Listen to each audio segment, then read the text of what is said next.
سلامونه مې واخلئ ملګرو. جنید خان ما د پاکستانی یوټیوبرز یوټیوب چینل په انډیا کې د انډیا حکومت بین کړی دی جی چې پکې غړ غړ کرکټرز هم موجود دي. د شعیب اختر چینل هم په انډیا کې بین شوی دی. نور هم څومره سپورت سره ریلیټډ یا پالیټکس سره ریلیټډ څومره هم صحافیانو او د خپل یوټیوب چینل وي او چا د انډیا خلاف سنا سټیټمنټ جاری کړی دی نو د چینل په انډیا کې بین شوی. اوس دغه یوټیوبرز انډیا والا چې کوم دی یو قسم لا خندا جوړ کړی دا یو نریټیو جوړ کړی دا چې دی یوټیوبرز د انډیا نه ډیر غټه پیسې جنریټ کوله. دی یوټیوبرز د انډیا عوامو باندې په ویوز باندې په یوټیوب نه زیاتې پیسې ګټلې. یو د هغې اواز چې کوم هغې بند کوس کچرې د انډیا حکومت حقیقت ښکاره کوي عمده پاکستانی یوټیوبر ښکاره کولی شي.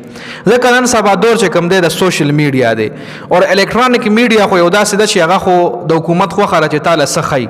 لکه رستا په خوښه باندې هغه نه چلي. حکومت خوښه ده که تاله هر قسم ویکسین وای که تاله هر قسم ډوز درکوي نو د انډیا چینل چې تو ګورې ته یو پاکستانی خو چې ته هغې له 2-3 غنټې کښېنې نو ته به یاره زموږ د پاکستان خو ډېر خراب ملک دی د انډیا سره دومره زیاتې کوي چونکې حقیقت پکې نه سم نه وي. ټول درو خبرونه فیک رپورټینګ کوي پاکستان خلاف رپورټینګ کوي. نو هغه اوس د پاکستانی هغه یوټیوبر بلاک کم یوټیوبر بچ انډیا لا د انډیا حقیقت خولو.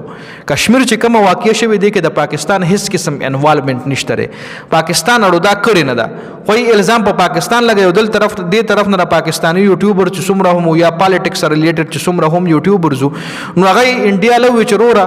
ته څنګه د غلطه ناشته په مقبوضه کشمیر کې رستا 8 लाख آرمی په مقبوضه کشمیر کې پرته ده نو رستا د آرمی د غلطه سره پرته چې مونږ د پاکستان آرمی درځي او تا باندې اٹیک کوي. یو طرف لته وی چې پاکستان کې وډ نشته پاکستان کې بجلی نشته پاکستان بیکاری ہے اور پاکستان ننګا ہے او بل طرف لاغه ننګا کوم درځي او ستا د پوز لاندې رستا کسان وجن نو دا ته مطلب دا خو ستاره سکیورټي غلطی ده خو ستا لکه یو کور نغلو شنو ته پیله سوکیدار رانسی کنه گاونډه خو باد کې رانسی پیله به سوکیدار نه تاسو کې روره چې د غلا ټایم کې ته چرته تلې وي تاسو کول او دوی چرته تلې وي یا د غلا رستا په سلا راغلي دي څه چل کړه پیله به سوکیدار رانسی کنه برانسی بالکل به رانسی. نو دلته پاکستانی یوټیوبر چې کوم د انډیا عوامو ته چې تاسو خپل سوکیدار راونی سي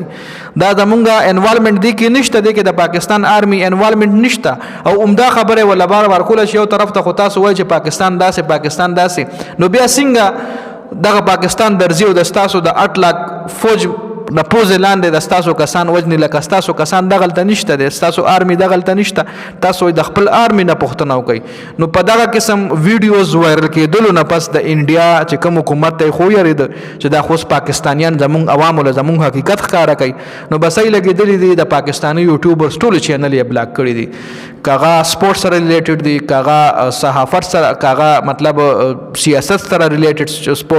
یوټیوب چینل ټول یې بلاک کړی دي وروره. خو دې طرف نه ورپسې پاکستانی چې کوم یوټیوبرز دي که کرکټ دي سپورتس دي یا پالیټکس دي نو ورپسې هم په مختلف پلیټ فارمز باندې ویډیو ورشته په ټیک ټاک ولډ انډیا کې بین ده په فیسبوک کې ورپسې اپلوډ کړی ده نو دوی به کم ځای کې پاکستانی بین کوي. اوس په پاکستانی دغه حکومت دغه آرمی د انډیا د آرمی د انډیا د حکومت حقیقت د انډیا عوامو لخکاره کوي.